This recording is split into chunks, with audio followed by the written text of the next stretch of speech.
Welcome to SmartPost for Google Business Pro in Webflow app. In this video, we'll show you how to schedule an offer.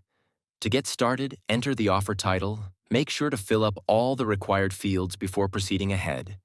Then add offer, start date, and end date.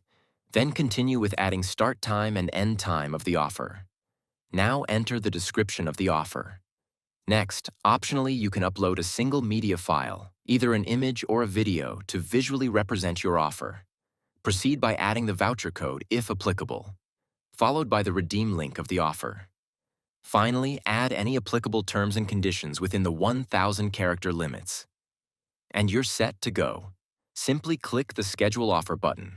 First, select the appropriate time zone from the drop-down by searching and choosing the one you need. Then select the scheduled date and time. Simply click.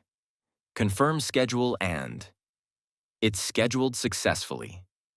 Click on the View Scheduled Offers button to verify in the Content Manager. In the next video, we'll walk you through how to automate the post-publishing process on CMS updates by syncing your CMS with SmartPost. Don't forget to check the full documentation or contact our support team if you need any help.